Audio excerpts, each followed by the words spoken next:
ಸ್ನೇಹಿತರೆ, ನಮಗೆ ಭಾರತ ಚೀನಾ ಅಂದ ಕೂಡಲೇ 1962ರ ಚೀನಾ ಯುದ್ಧ ಹಾಗೂ ಭಾರತದ ಸೋಲು ನೆನಪಾಗುತ್ತೆ. ಆದ್ರೆ ಅದಾದ 5 ವರ್ಷಗಳಲ್ಲಿ ಅದೇ ಚೀನಾಕ್ಕೆ ಭಾರತ ಮುಟ್ಟಿ ನೋಡ್ಕೊಳ್ಳೋ ಹಾಗೆ ಒದೆ ಕೊಟ್ಟ ಘಟನೆ ಸಾಕಷ್ಟು ಜನಕ್ಕೆ ಗೊತ್ತೇ ಇಲ್ಲ. ಗೆಳೆಯರೆ, 1962ರಲ್ಲಿ ಯುದ್ಧನೇ ಮಾಡದೆ ಭಾರತ ಚೀನಾದ ಮುಂದೆ ಸೋತು ಹೋಯ್ತಲ್ಲ, ಅದು ಚೀನಾದ ಅಹಂಕಾರವನ್ನ ಹೆಚ್ಚು ಮಾಡಿದ್ರೆ ಭಾರತೀಯ ಯೋಧರ ಕಿಚ್ಚನ್ನು ಕೂಡ ಹೆಚ್ಚಿಸಿತ್ತು. ಯುದ್ಧದ ಪರಿಣಾಮ ಭಾರತ ಚೀನಾದ ಗಡಿಯಲ್ಲಿ ಸೇನಾ ನಿಯೋಜನೆಯನ್ನ ಹೆಚ್ಚು ಮಾಡುತ್ತೆ. ಚೀನಾದ ಬಗ್ಗೆ ಎಚ್ಚರಿಕೆಯಿಂದ ಇರೋದಕ್ಕೆ ಶುರು ಮಾಡುತ್ತೆ. ಆದ್ರೆ ಚೀನಿಗಳ ಖ್ಯಾತಿ ಮಾತ್ರ ಕಡಿಮೆ ಏನಾಗೋದಿಲ್ಲ. ಆಗಾಗ ಚೀನಾ ಸಿಕ್ಕಿಂ ಗಡಿಯಲ್ಲಿ, ಅರುಣಾಚಲದ ಗಡಿಯಲ್ಲಿ ಏನಾದರೂ ಒಂದು ತರಲೇನ ಮಾಡ್ತಾನೆ ಇತ್ತು. ಟಿಬೆಟ್ ಗಡಿಯ ಚುಂಬಿ ವ್ಯಾಲಿಯಲ್ಲಂತೂ ಚೀನಿಗಳ ಕಿರಿಕು ನಡೆದೇ ಇತ್ತು. ಅವತ್ತಿಗೆ ಸಿಕ್ಕಿಂ ಇನ್ನೂ ಭಾರತದ ರಾಜ್ಯವಾಗಿರಲಿಲ್ಲ. ಅವರು ಭಾರತವನ್ನ ಸೇರೋ ಮನಸ್ಸು ಮಾಡಿದ್ರು. ಆದ್ರೆ ಚೀನಾ ಅದನ್ನು ಕೂಡ ತಾನೇ ಹಾಕೊಂಡು ಬಿಡೋದಕ್ಕೆ ಹವಣಿಸ್ತಿತ್ತು. ಅದಕ್ಕೆ ಬೇಕಾದ ಎಲ್ಲ ತಯಾರಿಗಳನ್ನ ಮಾಡ್ಕೊಳ್ಳೋದಕ್ಕೆ ಶುರು ಮಾಡಿತ್ತು. ಆದ್ರೆ 1963ರ ಹೊತ್ತಿಗಾಗ್ಲೇ ಸಿಕ್ಕಿಂ ಚೀನಾ ಗಡಿಯ ನಾಥುಲಾ ಪಾಸ್ಗೆ ಹೊಂದ್ಕೊಂಡಿರೋ ಸೇಬುಲಾ ಹಾಗೂ ಕ್ಯಾಮಲ್ಸ್ ಬ್ಯಾಕ್ ಅಂತ ಕರೆಸಿಕೊಳ್ಳಲ್ಪಡುವ ಗಡಿಯವರೆಗೆ ಭಾರತ ಆಗ್ಲೇ ಹಿಡಿತ ಹೊಂದಿತ್ತು. ನಿಮಗೆ ಗೊತ್ತಿರಲಿ, ಮ್ಯಾಕ್ಮಹೋನ್ ರೇಖೆಯ ಉದ್ದಕ್ಕೂ ಭಾರತ ಚೀನಾದೊಂದಿಗೆ ಸುಮಾರು 4000 ಕಿಲೋಮೀಟರ್ಗಳಷ್ಟು ಗಡಿಯನ್ನ ಹಂಚಿಕೊಳ್ಳುತ್ತೆ. ಆ ಗಡಿಯ ಉದ್ದಕ್ಕೂ ಭಾರತ ಸುಮಾರು 1,20,000 ಸೈನಿಕರನ್ನ ನಿಯೋಜನೆ ಮಾಡಿದೆ. ಅದೇ ಗಡಿಯಲ್ಲಿ ಚೀನಾ 3 ಲಕ್ಷಕ್ಕೂ ಹೆಚ್ಚು ಸೈನಿಕರನ್ನ ತಂದು ನಿಲ್ಲಿಸಿದೆ. ನೀವಿನ್ನು ನಮ್ಮ ಯೂಟ್ಯೂಬ್ ಚಾನೆಲ್ ಅನ್ನು ಸಬ್ಸ್ಕ್ರೈಬ್ ಮಾಡದಿದ್ದರೆ ಈಗಲೇ ಬೆಲ್ ಐಕಾನ್ ಪ್ರೆಸ್ ಮಾಡಿ ಹಾಗೂ ವಿಡಿಯೋವನ್ನು ಲೈಕ್, ಶೇರ್ ಮತ್ತು ನಮ್ಮ ಚಾನೆಲ್ ಅನ್ನು ಸಬ್ಸ್ಕ್ರೈಬ್ ಮಾಡಿ. ಅವತ್ತಿಗೆ 18ನೇ ರಜಪೂತ್ ಬಟಾಲಿಯನ್ ಹಾಗೂ ಗೂರ್ಖಾ ರೆಜಿಮೆಂಟಿನ ತಂಡಗಳು ಸಿಕ್ಕಿಂ ಬಳಿಯ ಗಡಿ ಪೋಸ್ಟ್ಗಳನ್ನ ಕಾಯ್ತಾ ಇದ್ವು. ಇನ್ನು ಆಗ್ತಾನೆ ನಾವು ಪಾಕಿಸ್ತಾನದ ಜೊತೆಗಿನ ಯುದ್ಧವನ್ನ ಗೆದ್ದು ಒಪ್ಪಂದ ಕೂಡ ನಡೆದು ತಾಷ್ಕೆಂಟ್ ಅಲ್ಲಿ ನಮ್ಮ ಪ್ರಧಾನಿ ಶಾಸ್ತ್ರಿಜಿ ಅವರನ್ನ ಕಳ್ಕೊಂಡಿದ್ವಿ. ದೇಶ ಇನ್ನು ಆ ದುಃಖದಿಂದ ಹೊರಬಂದಿರಲಿಲ್ಲ. ಅಷ್ಟರಲ್ಲೇ ಚೀನಿಗಳು ಸಿಕ್ಕಿಂ ಗಡಿಯಲ್ಲಿ ಖ್ಯಾತೆ ತೆಗೆದ್ರು. ತಕ್ಷಣ ನಾಥುಲಾ ಪಾಸ್ ಅನ್ನ ತೆರವುಗೊಳಿಸಿ ಅಂತ ಚೀನಿ ಅಧಿಕಾರಿಗಳು ಭಾರತದ ಸೇನಾಧಿಕಾರಿಗಳಿಗೆ ತಾಕೀತು ಮಾಡಿದ್ರು. ಆದ್ರೆ ಭಾರತ ಅದ್ಯಾವುದಕ್ಕೂ ತಲೆ ಕೆಡಿಸ್ಕೊಳ್ಳಿಲ್ಲ. ಬದಲಿಗೆ ನಾಥುಲಾ ಪಾಸ್ ಅಲ್ಲಿ ಬೇಲಿ ಹಾಕೋದಕ್ಕೆ ಶುರು ಮಾಡ್ತು ಭಾರತ. ನಾಥುಲಾ ಪಾಸ್ನ 2 ಕಡೆಗಳಲ್ಲಿ ಭಾರತ ಹಾಗೂ ಚೀನಿ ಸೇನೆ ಬಂದು ನಿಂತ್ಕೊಂಡ್ವು.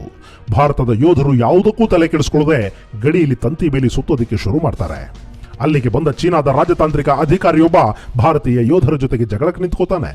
ನಮ್ಮವರಿಗೋ ಅಷ್ಟೊತ್ತಿಗೆ ಚೀನಿಯರ ನೆರಳು ಕಂಡ್ರು ಮೈ ಉರಿತಿತ್ತಲ್ಲ. ಹೀಗಾಗಿ ಅಲ್ಲಿ ನಡೆದ ಚಿಕ್ಕ ಕೋಳಿ ಜಗಳದಲ್ಲಿ ಆ ಅಧಿಕಾರಿಗೆ ನಮ್ಮ ಯೋಧರು ಅಕ್ಷರಶಃ ಹೊಡೆದು ಕಳಿಸ್ತಾರೆ. ಅದೊಂಥರ ನಮ್ಮ ಹಳ್ಳಿಗಳಲ್ಲಿ ಬೇಲಿ ಜಗಳ ಆಗತ್ತಲ್ಲ, ಹಂಗಿತ್ತು ಜಗಳ. ಹಾಗ ಅವನು ಒದೆ ತಿಂದು ಹೋದ. ಇವರು ಬೇಲಿ ಹಾಕೋ ಕೆಲಸನ ಮುಂದುವರಿಸಿದ್ರು. ಮರುದಿನ ಬೆಳಿಗ್ಗೆ ಹೊತ್ತಿಗೆ ಅಲ್ಲಿ ಪರಿಸ್ಥಿತಿ ಬದಲಾಗಿತ್ತು. ಅವತ್ತು ಸೆಪ್ಟೆಂಬರ್ 11, 1967. ಚೀನಿಯರ ಬಟಾಲಿಯನ್ಗಳು ಲೈಟ್ ಮಷಿನ್ ಗನ್ನುಗಳನ್ನ, ರಾಕೆಟ್ ಲಾಂಚರ್ಗಳನ್ನ ಹೊತ್ಕೊಂಡು ಆ ಗಡಿಯಲ್ಲಿ ಪೊಸಿಷನ್ ತಗೊಂಡ್ವು. ಭಾರತೀಯ ಯೋಧರು ಆಗ ಕೂಡ ತಲೆ ಕೆಡಿಸಿಕೊಳ್ಳಿಲ್ಲ. ಸುಮಾರು 70 ಮಂದಿ ಯೋಧರು ತಂತಿ ಬೇಲಿ ಸುತ್ತೋ ಕೆಲಸದಲ್ಲಿ ನಿರತರಾದರು. ಅದರ ಉಸ್ತುವಾರಿಯನ್ನ 18ನೇ ರಜಪೂತ್ ರೈಫಲ್ಸ್ ನ ಲೆಫ್ಟಿನೆಂಟ್ ಕರ್ನಲ್ ರಾಯ್ ಸಿಂಗ್ ನೋಡ್ಕೋತಿದ್ರು. ಅವತ್ತು ಇದ್ದಕ್ಕಿದ್ದ ಹಾಗೆ ನಿರಾಯುಧರಾಗಿದ್ದ ನಮ್ಮ ಯೋಧರ ಮೇಲೆ ಚೀನಾ ಗುಂಡಿನ ದಾಳಿಯನ್ನ ಶುರು ಮಾಡಿಬಿಡುತ್ತೆ. ಏನಾಗ್ತಿದೆ ಅನ್ನೋದು ಗೊತ್ತಾಗೋ ಹೊತ್ತಿಗೆ ನಮ್ಮ 16 ಸೈನಿಕರು ನೆಲಕ್ಕುರುಳಿದ್ರು.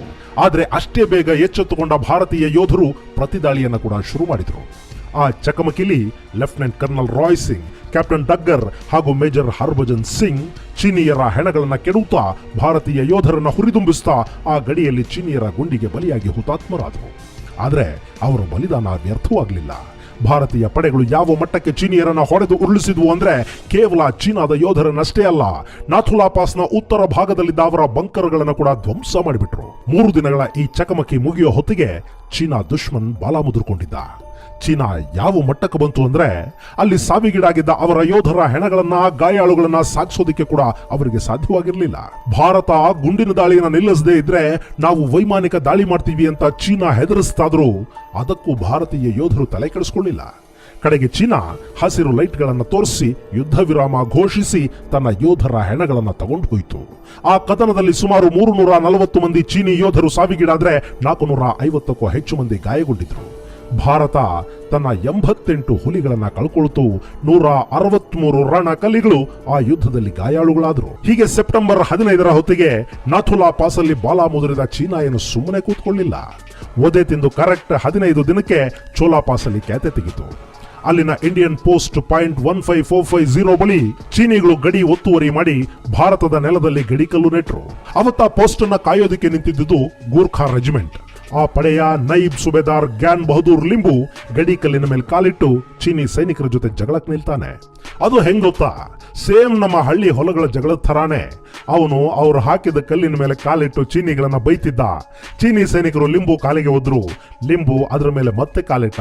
ಮಾತಿಗೆ ಮಾತು ಬೆಳೀತು. ಚೀನಿ ಸೈನಿಕನೊಬ್ಬ ಗನ್ ಬ್ಯಾನೆಟ್ ಅಲ್ಲಿ ಲಿಂಬು ಮೇಲೆ ಹಲ್ಲೆ ಮಾಡ್ದ. ಅಷ್ಟೇ ರೀ, ಅದು ಎಲ್ಲಿತ್ತೋ ಏನೋ ಸಿಟ್ಟು ಗೂರ್ಖಾ ರೆಜಿಮೆಂಟಿನ ಆ ನೈಬ್ ಸುಬೇದಾರ ಸೊಂಟದಲ್ಲಿನ ಖುಕ್ರಿ ಹೊರಗೆಳೆದವನೇ ಹಲ್ಲೆ ಮಾಡಿದ ಚೀನಿ ಸೈನಿಕನ ಎರಡೂ ಕೈಗಳನ್ನ ಕತ್ತರಿಸಿಬಿಟ್ಟ. ಖುಕ್ರಿ ಅಂದ್ರೆ ಗೂರ್ಖಾಗಳು ಸೊಂಟದಲ್ಲಿ ಯಾವಾಗ್ಲೂ ಇಟ್ಕೊಂಡಿರ್ತಾರೆ ನೋಡಿ, ಸ್ವಲ್ಪ ಬಾಗಿದ 1-1.5 ಅಡಿ ಉದ್ದದ ಬಾಕು ಅದು. ಈ ಖುಕ್ರಿ ಅವರ ಸಾಂಪ್ರದಾಯಿಕ ಆಯುಧ ಕೂಡ. ಅಷ್ಟೇ, ಅಲ್ಲಿ ಜಗಳ ತಾರಕಕ್ಕೆ ಇತ್ತು. ಇಂಥದ್ದೇನೋ ಆಗತ್ತೆ ಅಂತ ಮೊದಲೇ ಗೊತ್ತಿತ್ತೋ ಅಥವಾ ನಾಥುಲಾ ಪಾಸಲ್ಲಿ ತಿಂದ ಒದೆಯ ಪರಿಣಾಮನೋ ಅಂತೂ ಚೀನಿಗಳು ಒಂದು ಯುದ್ಧಕ್ಕೆ ಸಿದ್ಧರಾಗಿ ಬಂದಿದ್ರು.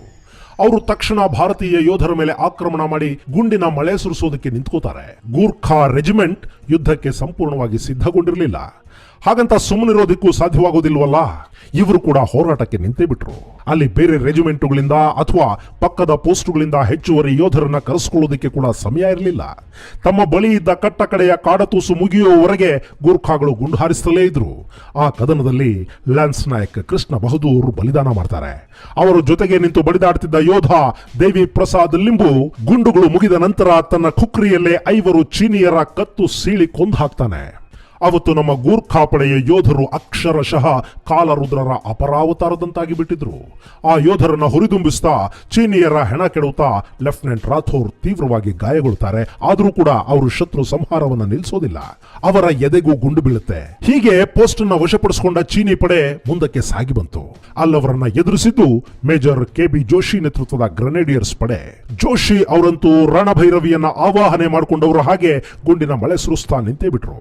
ಅವರ ಅಬ್ಬರಕ್ಕೆ ಚೀನಿಗಳು ಮುಂದೆ ಕಾಲಿಡೋದಕ್ಕೂ ಸಾಧ್ಯವಾಗಲಿಲ್ಲ. ಕೆಲವೇ ಗಂಟೆಗಳಲ್ಲಿ ಮೇಜರ್ ಜೋಶಿ 4 ಮಂದಿ ಚೀನಿ ಯೋಧರನ್ನ ಕೊಂದು ಕೆಡುತ್ತಾರೆ. ಚೀನಿಯರ ಬಂದೂಕಿನ ಸದ್ದು ನಿಂತು ಹೋಗುತ್ತೆ. ಅವರು ಕದನ ವಿರಾಮದ ಸಂಕೇತವಾಗಿ ಹಸಿರು ದೀಪ ಬೆಳಗಿಸ್ತಾರೆ. ಆದ್ರೆ ಚೀನಿ ದುಶ್ಮನ್ಗಳನ್ನ ನಂಬೋದಿಕ್ಕೆ ಜೋಶಿ ಸಿದ್ಧರಿರಲಿಲ್ಲ. ಯಾಕೆಂದ್ರೆ ಅವರಿಗೆ .15180 ಬಳಿ ಶತ್ರುಗಳ ಚಲನ ಗಮನಕ್ಕೆ ಬಂದಿತ್ತು. ಸೊ ಚೀನಿಗಳು ಬೇರೆ ಏನೋ ಯೋಜನೆಯನ್ನ ರೂಪಿಸುತ್ತಿದ್ದಾರೆ ಅಂದ್ಕೊಂಡ ಜೋಶಿ ಗುಂಡಿನ ದಾಳಿಯನ್ನ ಮುಂದುವರಿಸಿದ್ರು. ಶತ್ರುಗಳನ್ನ ಎಂಗೇಜ್ ಮಾಡಿ ಇಟ್ಕೊಂಡ್ರು. ಅಷ್ಟೊತ್ತಿಗೆ ಅವರ ನೆರವಿಗೆ ಮತ್ತೊಂದು ಪ್ಲಟೂನ್ ಬಂದು ಜಾಯಿನ್ ಆಯಿತು. ಕ್ಯಾಪ್ಟನ್ ಪರುಲೇಕರ್ ಹಾಗೂ B ಕಾಯ್ ನೇತೃತ್ವದ ತಂಡ ಅದು.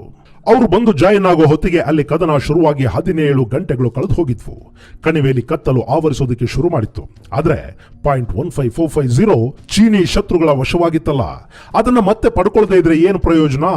ಜೋಶಿ ಅವರ ಮನಸ್ಸಲ್ಲಿರೋದು ಕ್ಯಾಪ್ಟನ್ ಪರುಲೇಕರ್ ಅವರಿಗೆ ಅರ್ಥ ಆಗೋದಕ್ಕೆ ಹೆಚ್ಚು ಸಮಯ ಬೇಕಾಗಲಿಲ್ಲ. ಅವರ ಪಡೆ ಕತ್ತಲಲ್ಲೇ .15450 ಕಡೆಗೆ ಸಾಗೋದಿಕ್ಕೆ ಶುರು ಮಾಡ್ತು. ಬೆಳಕು ಹರಿಯೋ ಹೊತ್ತಿಗಾಗ್ಲೇ ಆ ಪೋಸ್ಟ್ ತುಂಬಾ ಭಾರತೀಯ ಪಡೆಗಳು ಕಾಣಿಸ್ಕೊಂಡ್ವು. ಅಲ್ಲಿಗೆ ಕಳ್ಕೊಂಡಿದ್ದ ಪೋಸ್ಟ್ ಅನ್ನ ಭಾರತೀಯರು ಮತ್ತೆ ವಾಪಸ್ ಪಡೆದಿದ್ದಷ್ಟೇ ಅಲ್ಲ, 6 ಕಿಲೋಮೀಟರ್ಗಳಷ್ಟು ಚೀನಿಯರನ್ನ ಹಿಂದೆ ಕಟ್ಟಿದ್ರು. ಅಲ್ಲಿಗೆ ಸಿಕ್ಕಿಂ ಗಡಿಯಲ್ಲಿ ಚೀನಾ ಬಾಲ ಮುದುರ್ಕೊಳ್ತು. ಈ ಯುದ್ಧದ ಪರಿಣಾಮ ಏನು ಗೊತ್ತಾ?